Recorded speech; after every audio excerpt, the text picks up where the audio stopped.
Hello everyone, welcome back to Madhumahi vlog. ಎಲ್ಲರೂ ಹೇಗಿದ್ದೀರಾ? ಚೆನ್ನಾಗಿದ್ದೀರಾ ಅಂತ ಅಂದ್ಕೊಳ್ತೀನಿ. ನಾನು ಕೂಡ ತುಂಬಾ ಚೆನ್ನಾಗಿದ್ದೀನಿ. ಈಗಿನ ಕಾಲದಲ್ಲಿ ಗೋಲ್ಡ್ ಯಾರಿಗೆ ಇಷ್ಟ ಇರೋದಿಲ್ಲ ಹೇಳಿ? ಎಲ್ಲರಿಗೂ ಇಷ್ಟ ಇರುತ್ತೆ. ಅದರಲ್ಲಿ ಕೆಲವರು ಪರ್ಚೇಸ್ ಮಾಡಿ ಲಾಕರ್ಗಳಲ್ಲಿ ಇಟ್ಕೊತಾರೆ. ಇನ್ನು ಕೆಲವರು ಅದೇ ಥರ ಪರ್ಚೇಸ್ ಮಾಡಿ ತಮ್ಮ ಕಷ್ಟ ಕಾಲಕ್ಕೆ ಯೂಸ್ ಆಗುತ್ತೆ ಅಂತ ಅದನ್ನು ಸೇವಿಂಗ್ಸ್ ಆಗಿ ಇಟ್ಕೊತಾರೆ. ಎಷ್ಟೋ ಜನಗಳಿಗೆ ಎಮರ್ಜೆನ್ಸಿ ಅರ್ಜೆಂಟು ಈಗಲೇ ದುಡ್ಡು ಕೊಡಬೇಕಪ್ಪ, ಯಾರಿಗೋ ಯಾವುದಕ್ಕೋ ಬೇಕಪ್ಪ ದುಡ್ಡು ಅಂತ ಅಂದಾಗ ಫಸ್ಟು ನೆನಪಾಗದೆ ನಮಗೆ ಮನೇಲಿರೋ ಗೋಲ್ಡು ಅಲ್ವಾ? ಅದಕ್ಕೋಸ್ಕರನಾದರೂ ನಾವು ಗೋಲ್ಡ್ ಪರ್ಚೇಸ್ ಮಾಡ್ತೀವಿ. ಅದರಿಂದಾಗಿ ಗೋಲ್ಡ್ ಪರ್ಚೇಸ್ ಮಾಡೋದಕ್ಕೆ ಬೇಕಾದ ಕೆಲವೊಂದು ಮಾಹಿತಿಗಳನ್ನ ನಿಮಗೆ ಕೊಡೋಣ ಅಂತ ಅಂದ್ಬಿಟ್ಟು ನಾನು ಈ ವಿಡಿಯೋಸ್ನ ಮಾಡ್ತಾಯಿದ್ದೀನಿ. ಮೊದಲನೇದಾಗಿ ಈಗ ಗೋಲ್ಡ್ ರೇಟ್ ಒಂದು ತುಂಬಾ ಜಾಸ್ತಿ ಆಗಿದೆ. ಲಾಸ್ಟ್ 1 ಇಯರ್ 2 ಇಯರ್ ಬ್ಯಾಕ್ಗಿಂತ ಈಗಂತೂ ತುಂಬಾ ಜಾಸ್ತಿ ಆಗಿದೆ. ಇವತ್ತಿನ ಗೋಲ್ಡ್ ರೇಟ್ ಬಂದು 7,111 ಇದೆ. ಲಾಸ್ಟ್ ವೀಕು ಒಂದು 100 ರೂಪಾಯಿ ಕಮ್ಮಿ ಆಗಿತ್ತು. ಇವಾಗ ಮತ್ತೆ ಸ್ವಲ್ಪ ಜಾಸ್ತಿ ಆಗ್ತಾ ಇದೆ. ನಾವು ಯಾವುದೇ ಆಭರಣನ ಪರ್ಚೇಸ್ ಮಾಡೋದಾದರೂ ಕೂಡ ಮೊದಲನೇದಾಗಿ ಹಾಲ್ ಮಾರ್ಕ್ ಇದೆಯಾ ಅಂತ ನೋಡಬೇಕಾಗತ್ತೆ. ಕೆಲವೊಬ್ಬರು ಹಾಲ್ ಮಾರ್ಕ್ ಇಲ್ಲದೆ ಇರೋದನ್ನು ಕೂಡ ತಗೊಳ್ತಾರೆ. ಅಂದರೆ 20 ಕ್ಯಾರೆಟು 18 ಕ್ಯಾರೆಟಲ್ಲಿ ಇರುತ್ತೆ ಅದು ಗೋಲ್ಡು. ಹಾಲ್ಮಾರ್ಕ್ ಅಂದರೆ ಏನಪ್ಪ ಅಂದರೆ 916 ಗೌರ್ಮೆಂಟ್ ಸರ್ಟಿಫೈಡ್ ಸೀಲ್ ಆಗಿರುತ್ತೆ ಅದು. ನೀವು ಯಾವುದೇ ಆಭರಣ ತಗೊಂಡ್ರೂ ಅದ್ರ ಮೇಲೆ ಈ ಸೀಲ್ ಇರುತ್ತೆ.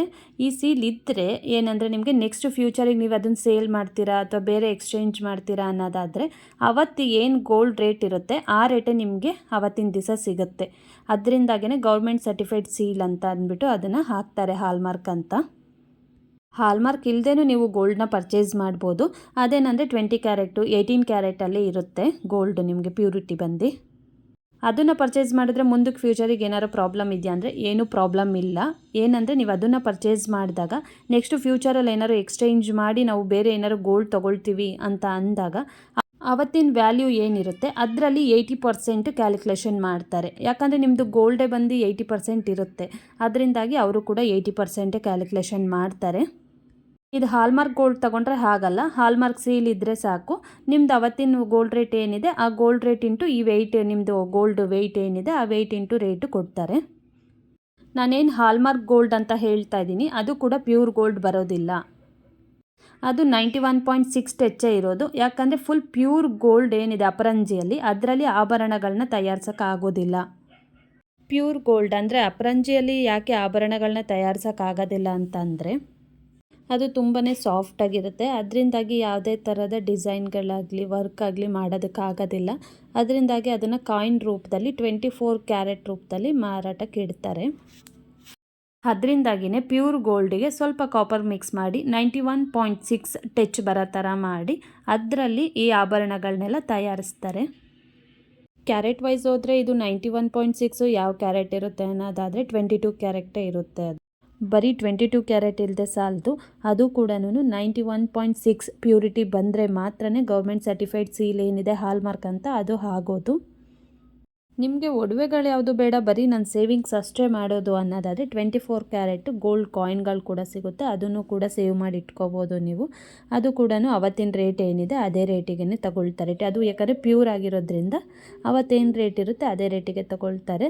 22 ಕ್ಯಾರೆಟ್ ಹಾಲ್ಮಾರ್ಕ್ ಗೋಲ್ಡ್ ಏನಿರುತ್ತೆ ಅದಕ್ಕಿಂತ ಇನ್ನೂ ಇದು ಜಾಸ್ತಿನೇ ಇರುತ್ತೆ ರೇಟು. ನೀವು ತಗೋಬೇಕಾದ್ರೂ ಕೂಡ ಜಾಸ್ತಿ ಇರುತ್ತೆ, ನೀವು ಸೇಲ್ ಮಾಡೋಕ್ಕೆ ಬಂದಾಗ ಕೂಡ ಜಾಸ್ತಿನೇ ಇರುತ್ತೆ ಈ 24 ಕ್ಯಾರೆಟದು ಗೋಲ್ಡ್ ರೇಟು.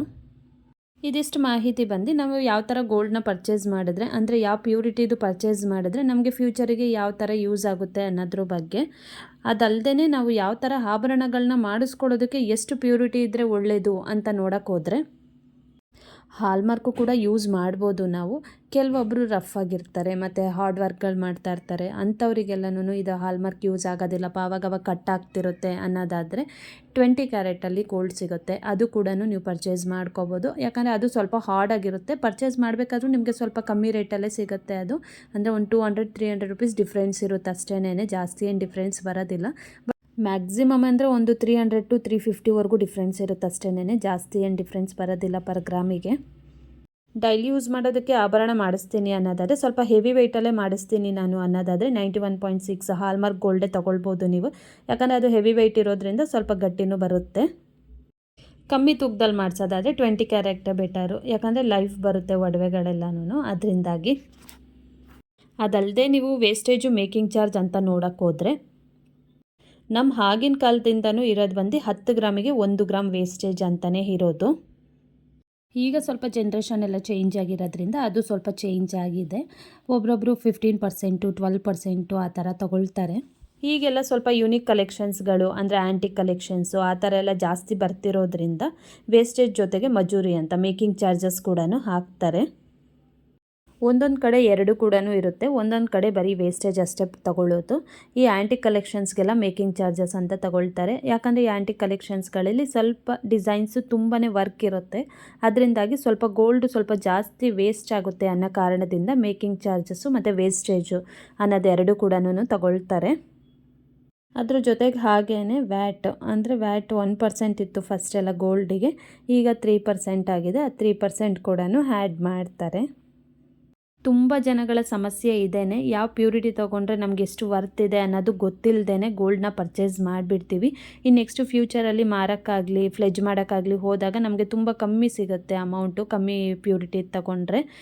ಈಗ ನಾನು ಕೊಟ್ಟಿರೋ ಇನ್ಫಾರ್ಮೇಷನ್ ಪ್ರಕಾರ ನೀವು ಪರ್ಚೇಸ್ ಮಾಡೋದೇ ಆದರೆ ನಿಮ್ಗೆ ಈಗಲೇ ಗೊತ್ತಾಗ್ಬಿಟ್ಟಿರುತ್ತೆ, ನಾನು ನೆಕ್ಸ್ಟು ಫ್ಯೂಚರಿಗೆ ಸೇಲ್ ಮಾಡೋಕ್ಕೆ ಹೋದಾಗ ನನಗೆ ಆ ಗೋಲ್ಡಿಗೆ ಎಷ್ಟು ವ್ಯಾಲ್ಯೂ ಸಿಗುತ್ತೆ ಅನ್ನೋ ಒಂದು ಕ್ಲಾರಿಫಿಕೇಷನ್ನು ನೀವು ಆ ಗೋಲ್ಡ್ನ ಪರ್ಚೇಸ್ ಮಾಡಬೇಕಾದ್ರೇ ಗೊತ್ತಾಗ್ಬಿಟ್ಟಿರುತ್ತೆ ನಿಮಗೆ. ಇದಿಷ್ಟು ಕೂಡ ನೀವೇನಾದ್ರು ಗೋಲ್ಡ್ ಪರ್ಚೇಸ್ ಮಾಡೋಕ್ಕೆ ಹೋದಾಗ ನಾರ್ಮಲಾಗಿ ತಿಳ್ಕೊಬೇಕಾಗಿರೋಂಥ ವಿಷಯಗಳು. ನನ್ನ 7 ಇಯರ್ಸ್ ಜಾಬ್ ಎಕ್ಸ್ಪೀರಿಯೆನ್ಸಲ್ಲಿ ನಾನು ತಿಳ್ಕೊಂಡಂಥ ಕೆಲವೊಂದು ಇನ್ಫಾರ್ಮೇಷನ್ಗಳನ್ನ ನಿಮ್ಮ ಜೊತೆ ಶೇರ್ ಮಾಡ್ಕೊಂಡಿದ್ದೀನಿ. ಇದಲ್ಲದೆ ಬೇರೆ ಏನಾದರೂ ಕ್ವಶನ್ಸ್ ಇದ್ದರೆ ಕಮೆಂಟ್ ಮಾಡಿ, ನನಗೆ ಗೊತ್ತಿರೋ ವಿಷಯನೇ ನಿಮಗೆ ಶೇರ್ ಮಾಡ್ತೀನಿ. ಇಲ್ಲಿಗೆ ನಾನು ಇವತ್ತಿನ ವೀಡಿಯೋಸ್ನ ಮುಗಿಸ್ತಾ ಇದ್ದೀನಿ. ಹಾಗೆ ನಾನು ಮಾಡ್ತಿರೋ ವೀಡಿಯೋಸ್ಗಳು ನಿಮ್ಗೆ ಇಷ್ಟ ಆಗಿದ್ರೆ ಏನು ಮಾಡಬೇಕಂತ ಗೊತ್ತಲ್ವಾ, ಲೈಕ್ ಮಾಡಿ. ಹಾಗೆ ಹೊಸದಾಗಿ ಯಾರಾದರೂ ನನ್ನ ವೀಡಿಯೋಸ್ನ ನೋಡ್ತಾ ಇದ್ದರೆ ಪ್ಲೀಸ್ ಸಬ್ಸ್ಕ್ರೈಬ್ ಮಾಡಿಕೊಂಡು ವೀಡಿಯೋಸ್ನ ನೋಡಿ ಅಂತ ಹೇಳ್ತಾ ನೆಕ್ಸ್ಟ್ ವೀಡಿಯೋದಲ್ಲಿ ಮೀಟ್ ಆಗೋಣ. Thank you for watching. Bye. See you the next vlog.